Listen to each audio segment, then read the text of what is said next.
All right. So I'm here with Dr. Glyn Williams from UMass Dartmouth, and like everybody else in the world, we're terribly concerned about what's going on in Ukraine right now, and with the invasion. And I think a lot of us sort of have that syndrome of Americans who are just sort of looking interior. We don't know that much about other parts of the world. So I thought you could tell me a little bit, Brian, because you have some expertise. Maybe we should start by you just repeating some of your expertise in Ukraine and Russia and Crimea. Well, thanks for having me on, Jack. And my background in the Ukraine and Russia actually goes back to the Cold War period. I was fortunate to spend a semester in Kyiv, the capital of Soviet Ukraine, and Moscow, the capital of the Soviet Union, and Leningrad back then. Since then, I learned Russian, and I've closely followed Ukraine and Russia. I've written 3 books on Russian aggression and warfare, and also on the Crimea and Ukraine, including most recently a book with Oxford University Press titled "The Crimean Tatars: From Soviet Genocide to Putin's Conquest." So I'm deeply familiar with Ukraine and the Russia. I speak Russian, and my fascination goes back to the 80s. Okay. So what was going on in the 80s? Well, it was the Cold War. Ronald Reagan famously stood up to Mikhail Gorbachev, the head of the Soviet Union. He was a strong Cold Warrior, Reagan was. And he told him, Mr. Gorbachev, tear down this wall. Americans were divided on many things, but when it came to our unity in defense of democracies, in defense of freedom, and standing up to Russian aggression, whether it be Ronald Reagan sending troops to defend the island of Grenada in the Caribbean from invasion, or Ronald Reagan sending weapons to the freedom fighters to fight Afghanistan against the Soviet aggression, or around the world, we stood up to Russian aggression. That was especially the Republican Party's sort of platform, a strong defense. Even Bush Sr., when he absorbed the post-Soviet countries of Warsaw and Romania, Warsaw, Poland, Romania, Bulgaria, when they broke away from the Soviet Union and broke away from the Iron Curtain, Bush Sr. famously enrolled these countries into NATO to stop them from ever being captured by a dictatorship, by an autocracy. That Republican unity in the face of Russian aggression under Bush Sr. and Reagan and many presidents before that has faded now. Sadly, in today's era, President Donald Trump, ex-President Donald Trump, has made a point of praising Russia, praising Putin, this former KGB operative.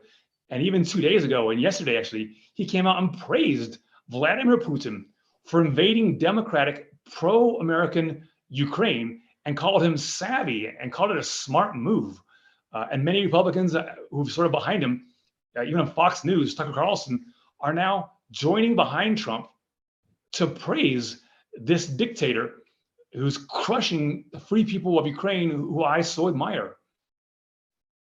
So what you hear in America in some of the websites and the talk shows now is, why should we care about Ukraine? It's a long ways away.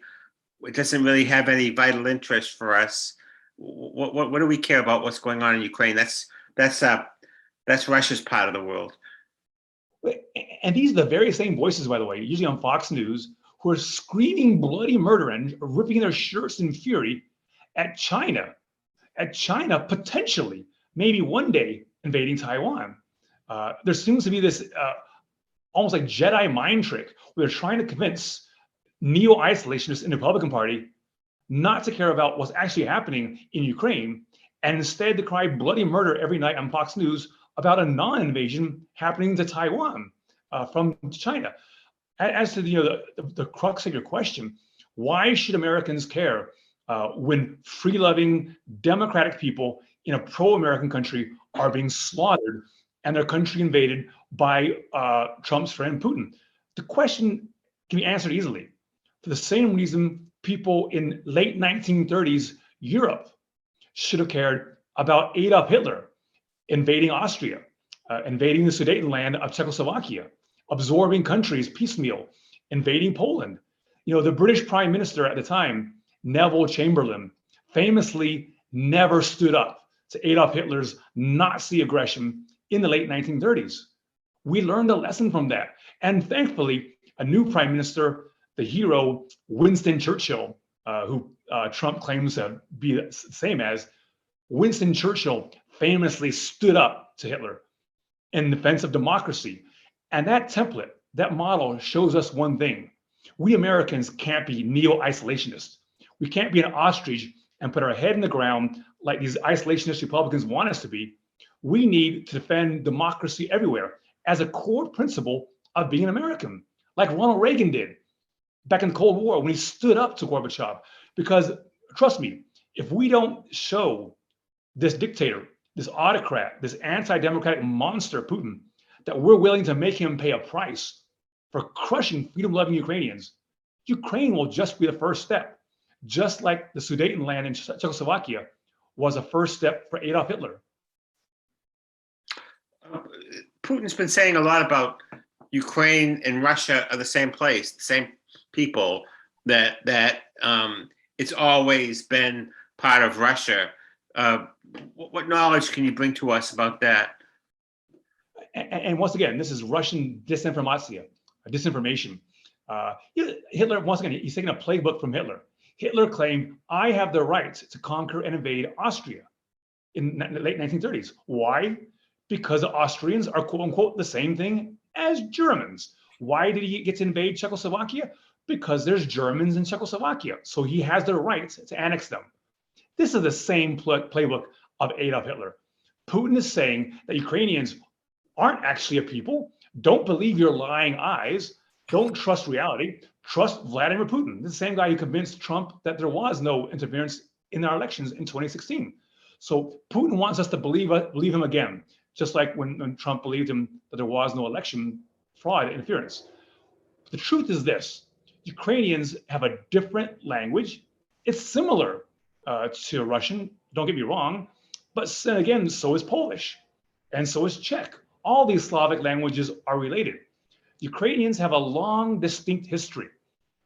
They were frontiersmen who left Russian czarist autocratic rule, and they fled to the south, to a country they called Ukraina. It means the frontier in Ukrainian. And they created their own democracy, their own independence. You may have heard about these Ukrainians. They're the famous freedom-loving Cossacks. The guys with the boots and the dancing, and they are primordial Democrats. And Ukraine was founded in the 1600s in opposition to Russian tyranny, in opposition to the tyranny of czars like Ivan the Terrible. So they have their own country, their own language, their own roots of independence that fly in the face of centuries of Russian autocratic czars like Tsar Ivan the Terrible, who slaughtered his own people. And certainly Ukraine broke away from the Soviet Union in 1991, and it broke away from Russian dominance under Vladimir Putin and chose freedom and chose to overthrow a Russian-appointed, Vladimir-appointed puppet during the famous revolution, Orange Revolution in Kiev, and they moved to the West. They want to join democracy. They want to join the European Union. And Vladimir Putin wants to crush them, break their spine, and bring them back into his dictatorship, into the darkness of his strict anti-democratic, anti-free press, authoritarian rule. So why would he want to do that to a similar people? I mean, Russia is a big country as it is. What would he care if the Ukrainians want to go more democratic than Russia? Why should he care? For the same reason the Chinese want to crush democratic Taiwan, which is all you hear about on Fox News, even today. On Fox News, there is no Russian invasion of Ukraine. For the same reason, the people of Taiwan are the same people as the Chinese. They broke away under Chiang Kai-shek to escape communism, to escape Mao Zedong. Well, they want to crush that democracy because it offers inspiration to people living as slaves in Russia, just like Taiwan offers a beacon of hope for the people living as slaves under Xi Jinping in China. The last thing anti-democratic monsters like Xi Jinping in China or Vladimir Putin in Russia want is free people who are related to them ethnically, living on their borders with a free press and democracy and a choice to vote and have their voices heard. The last thing Putin and China want is their neighbors, Taiwan and Ukraine, to be beacons of hope for democracy to their own citizens who are suffering from autocratic rule. Tell us about the Orange Revolution. I'm vaguely familiar with it. Is that when back in 2014, Ukraine faced a turning point, turning more toward the West? Yeah, it began going all the way back about 5 years before that. And what happened was this. Putin put a puppet on the throne of Kiev. And the people rose up when he tried stealing the election and overthrew him. It's called the Maidan Revolution for the main square in Kiev. And they overthrew Putin's puppet and had free elections and voted for democracy. And that infuriated Vladimir Putin. How dare this country that he considered to be under his thumb of rule, just like Belarusia next door. How dare this country overthrow his anti-democratic puppet and vote and have free elections and vote to join the European Union on his own borders. This is a guy, Vladimir Putin. He not only worked for the anti-American KGB, now known as the FSB, but he openly proclaimed when the Soviet Union prison of nations collapsed in 1991, in part under Ronald Reagan's pressure, a real hero against Russian aggression, who now doesn't fit in the Republican Party, Ronald Reagan. When that country, that empire, that dark empire, Reagan called it the evil empire, rightly so. When the evil empire fell apart in 1991, Putin came out and said it was miserable, it was terrible, it was bad news. He wished that this totalitarian empire hadn't collapsed. And he's been bemoaning the collapse of that dark, Stalinist, murderous, communist regime ever since. He hates the fact that Ukraine broke away and became pro-American and pro-European and pro-democracy on his own borders. And sadly, our country is not united in defending Ukrainians because one party, the Republicans, who stood up to Gorbachev under Ronald Reagan, now are giving Vladimir Putin, who Trump called, quote unquote, my friend, a pass, and trying to make us focus instead on Chinese non-aggression, non-invasion of Taiwan. And this Maidan Revolution was 2014? Well, it actually commenced in 2008, 2007. That's when they really made their big break for independence from Soviet-style Russian rule via a puppet. In 2014, however, Vladimir Putin invaded Ukraine and conquered a peninsula I lived in and wrote 2 books about called the Crimean Peninsula. He stole part of Ukraine. He broke all UN rules and invaded a country and annexed part of it. This is the sort of thing that doesn't happen in Europe. This invasion of Crimea should have warned us that Vladimir Putin was going to go for more. And it should have taught us a lesson. If you do nothing when a Hitler-style conqueror starts piecemeal annexing free countries and eating them, devouring them, and good people do nothing, it won't stop there. Benjamin Franklin, I think it was, once said, all it takes for tyranny to prevail is for good men to say nothing. Now is the time for all Americans, even Trump-loving Republicans, to stand up to tyranny. Don't be Neville Chamberlains, who didn't stand up to Hitler when he conquered Austria and Czechoslovakia in the late 1930s. We need to all take a book template from Winston Churchill, from Ronald Reagan, and stand up to his aggression, to his tyranny, before he starts devouring NATO allies like Romania and Poland, and maybe going for Germany and France and launching a new Hitler-style world war. So the Crimea is where the Russian naval fleet is. the nuclear naval fleet. Is that why Putin wanted to take that back? Yeah, that's part of it. As you mentioned, they do have a fleet down there in the Crimea, based in the port of Sevastopol. I've actually been there. Sevastopol was almost like Guantanamo Bay for Americans in Cuba before it was annexed in 2014. Sevastopol was shared by the democratic Ukrainians and the autocratic Russians. So when I was there in Sevastopol, the headquarters for the Russian Black Sea Fleet, half of the harbor had Russian ships and half of the harbor had Ukrainian ships.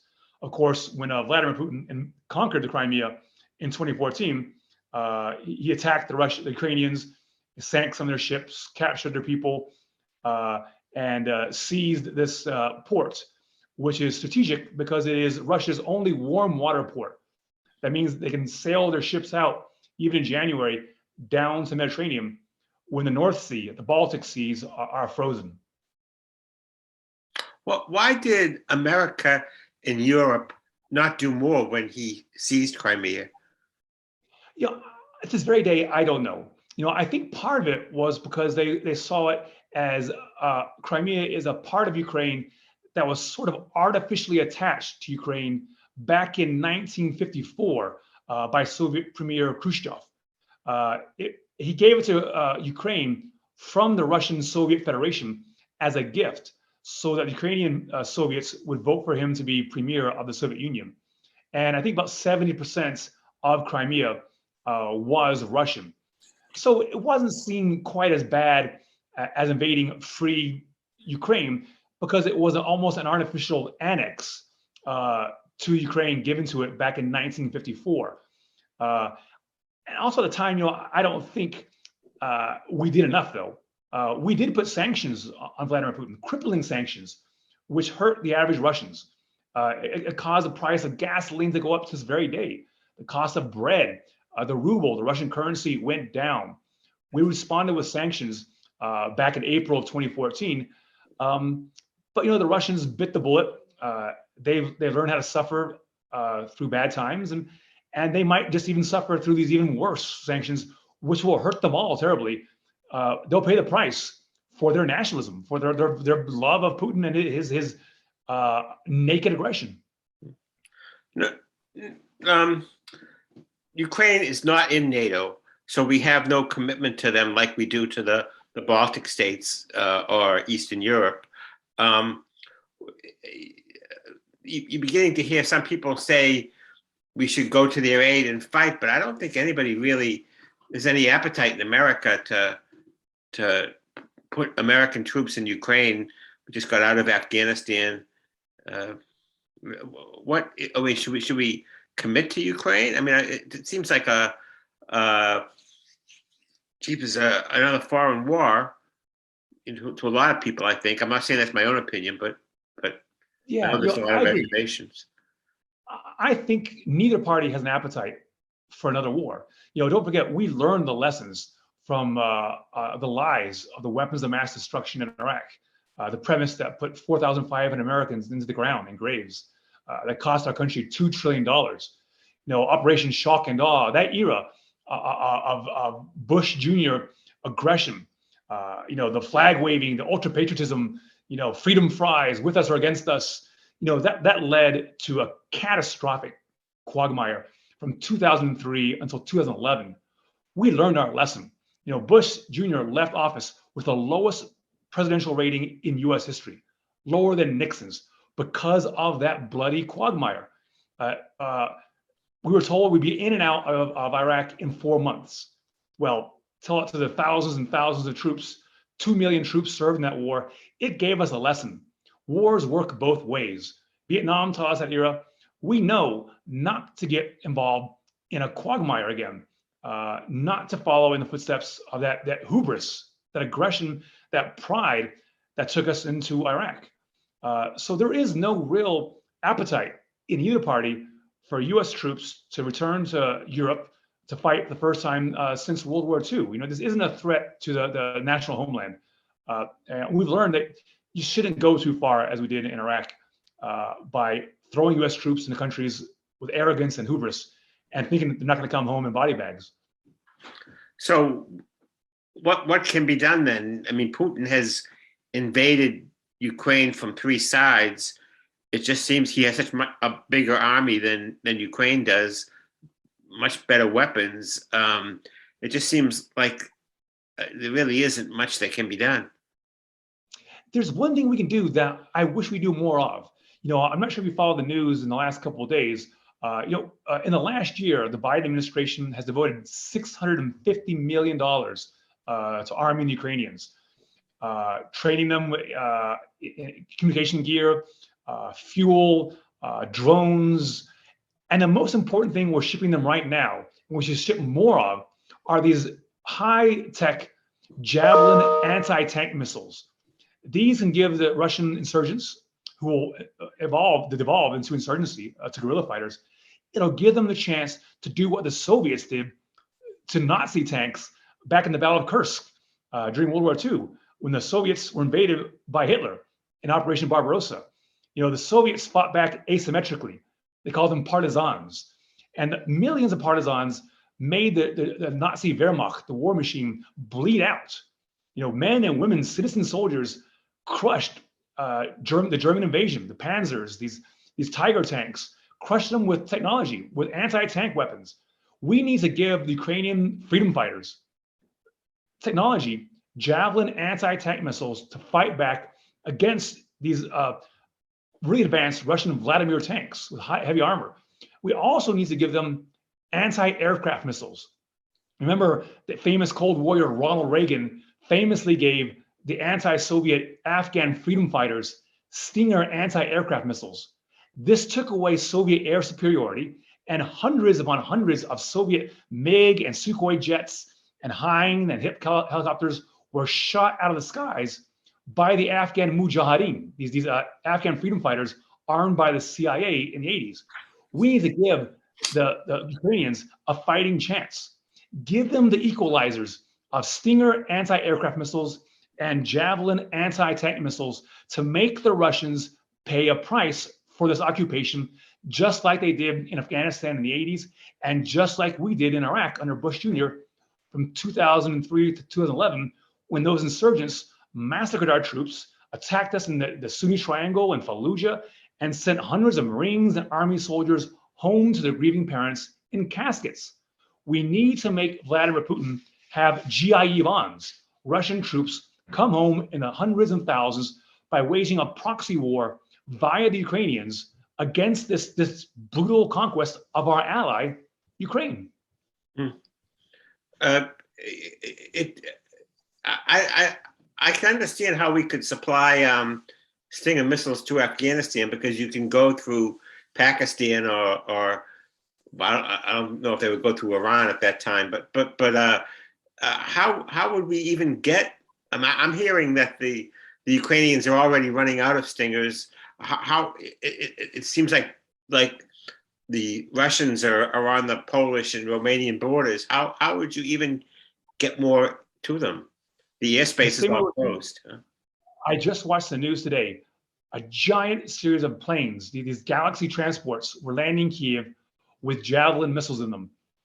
We have we're the ones who kept Berlin alive with airlift from the Soviets back under John F. Kennedy.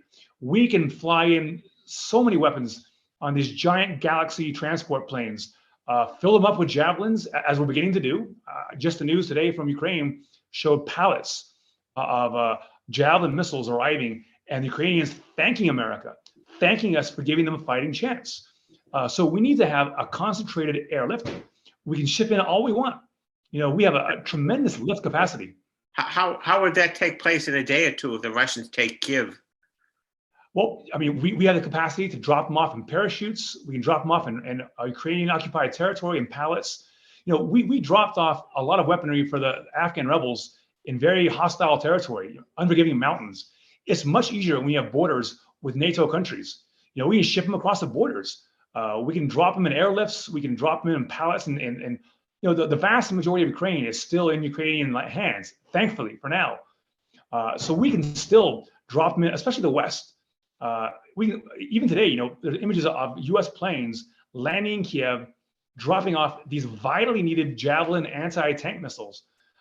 We flew 125,000 Afghans out of Kabul in just 2 weeks this summer, in this largest humanitarian airlift in history. If we can transport 125,000 people across the globe in just 2 weeks with our airlift capacity, we can certainly bring in a lot of weaponry from the world's greatest superpower. We are a country that can easily outgun any country on the planet. We can give the Ukrainians a fighting chance with these equalizers called javelins and stingers. It's funny because I've interviewed you for years, Brian, and it's always seemed like that in Afghanistan you were sort of a different position a little bit, like than this. Now it sounds. I think a lot of people would like to help the Ukrainians, but a lot of people are very apprehensive about getting into your European war or whatever. It all seems like a very complicated situation.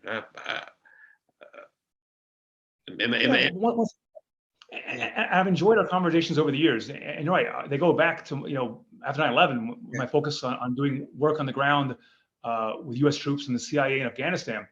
But once again, I think we don't need to see it as U.S. troops fighting and dying in defense of France, like we had in World War II, or fighting and dying in the Korean War against Korean aggression under Eisenhower against North Korea. We need to see it as a chance for us to leverage our capacity, our infinite capacity, to make this tyrant, this dictator, pay a heavy cost in gold and blood by making his conquest of our friends as costly as possible. It's not a slippery slope, like Vietnam was. We're not going to be sending in thousands of troops like we did under Kennedy and Johnson into a quagmire. We can just let the Ukrainians have a fighting chance. Give them the ability to defend their own women, their own children, their own streets, their own villages, their country and democracy. Do what we do best, and that is help allies who are fellow Democrats have a fighting chance.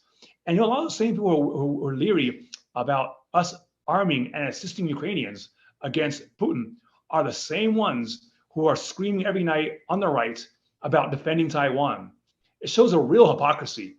There is real Chinese phobia being stoked on the right, on Fox News. Every night, Tucker Carlson's still raving about China and Taiwan, somehow seemingly oblivious to the fact that an actual autocrat is crushing a pro-American democracy right in Europe. And it won't stop with Ukraine. We need to use Ukraine as a bulwark to show this tyrant. Pretend we had Ronald Reagan in power instead of this current Republican Party. Show them that we are the country that stood up to communism. We're the ones who stood up to Russia under Bush Sr. and many Republicans who made it a party platform. We need to draw a line at Ukraine, or else it won't stop there any more than Nazi aggression under Hitler stopped at Czechoslovakia or Austria. It spread into the rest of Europe.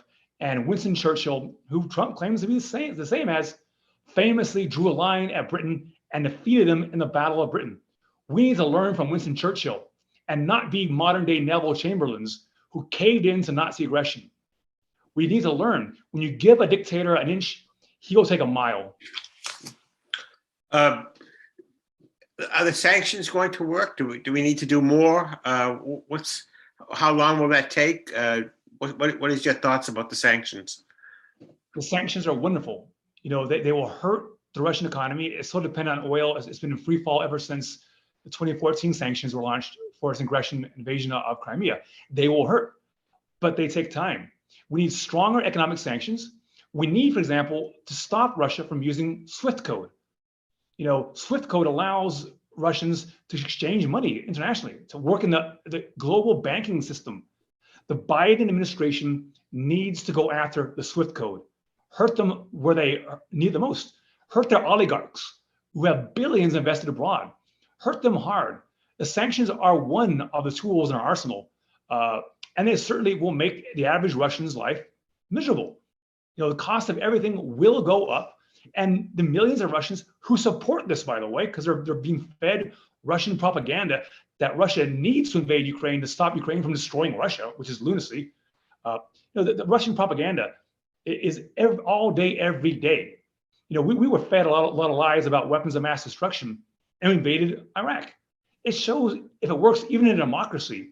When the Bush Jr. administration told us if we don't invade Iraq, they'll wipe us out.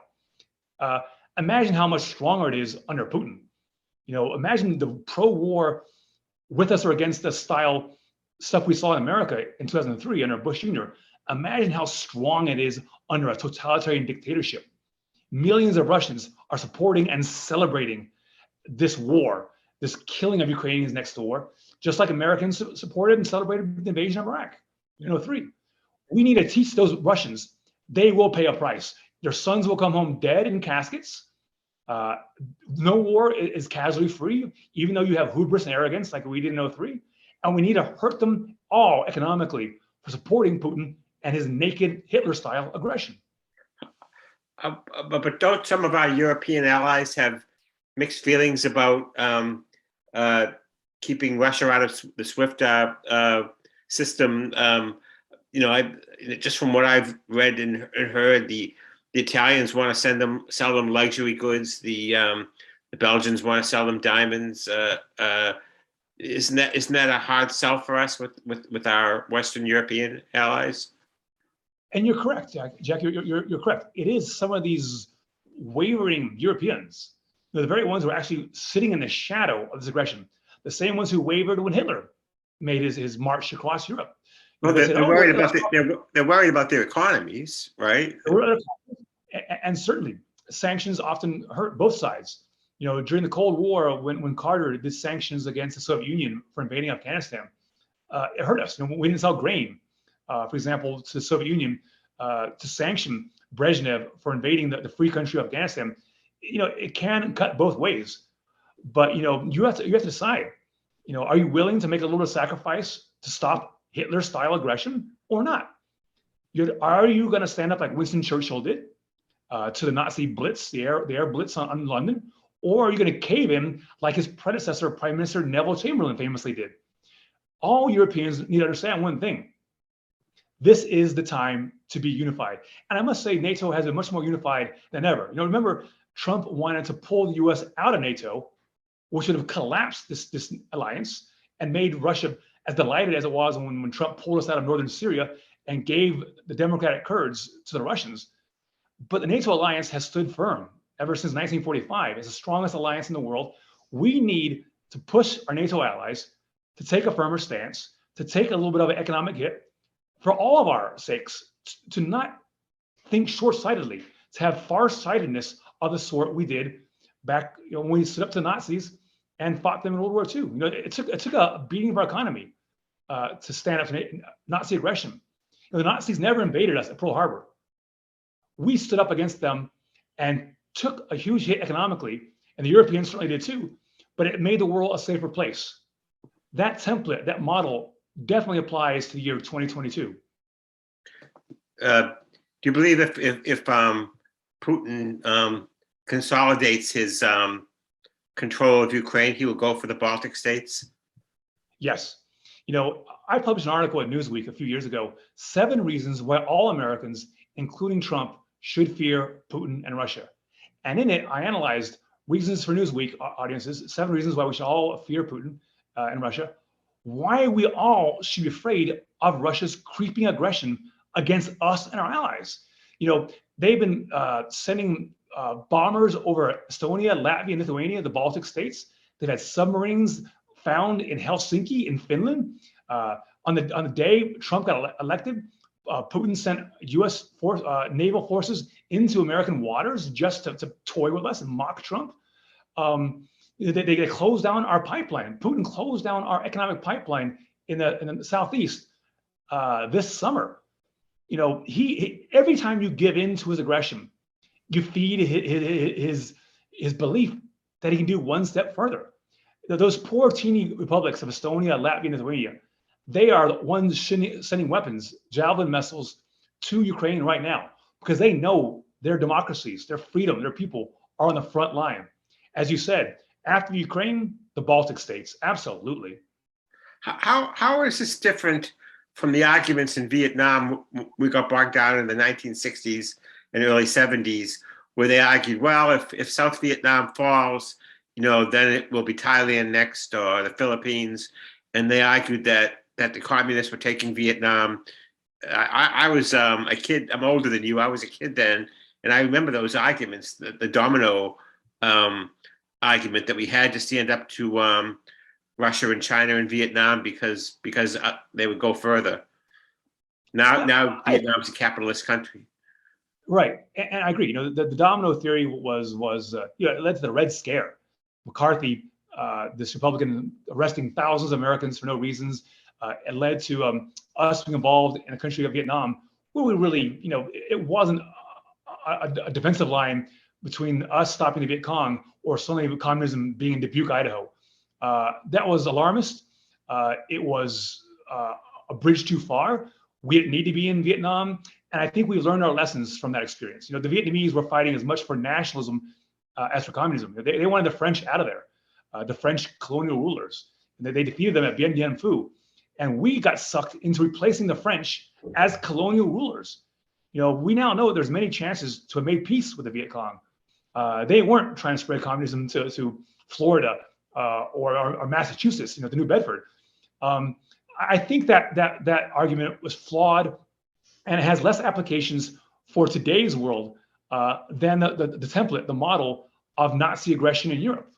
That's a more apt comparison.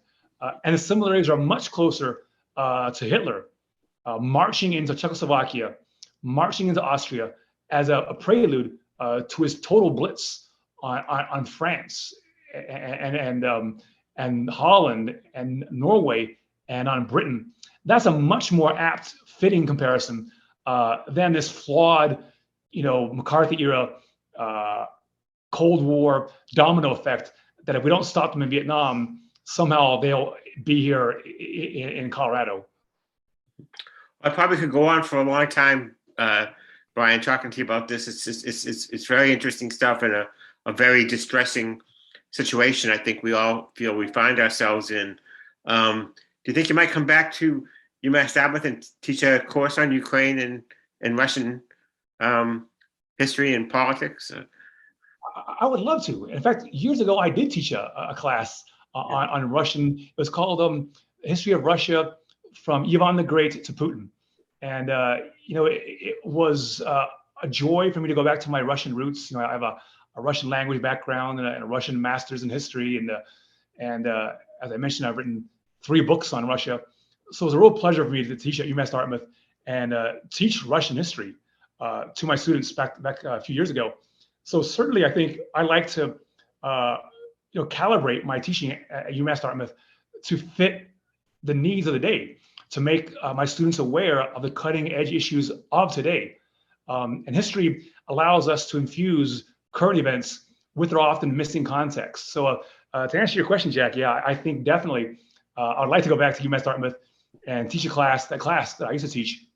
I might call it a history of Russian aggression from Ivan the Terrible to Putin's invasion of Ukraine. Perfect. Perfect. Very good. Is there anything else in this sort of short course on what's going on in Ukraine that you'd like to mention that I haven't asked you about?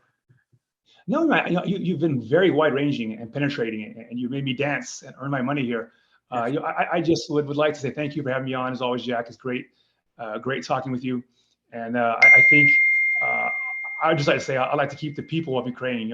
I have dear friends in Kiev who are terrified. Their houses are on fire. Their cities are burning. They're fleeing in the millions. Their country is being annihilated. Democracy is being destroyed. An aggressor is seeing his aggression pay off. And I would just like to tell all of your viewers, we as Americans are the ones who are the world's greatest defenders of democracy. It was our founding fathers who invented this modern democracy and spread it around the globe by defeating the British Empire. We need to, as Americans, to pray for the Ukrainians, support them as all we can, and certainly keep the women and children and civilians who are dying under Putin's bombs in their homes in our hearts and prayers. Yeah. Well, thanks very much, Brian, and I hope we all keep talking about this issue as it goes forward. I'm always here for you, Jack. Take care. Okay. Thanks very much. My pleasure. Bye-bye.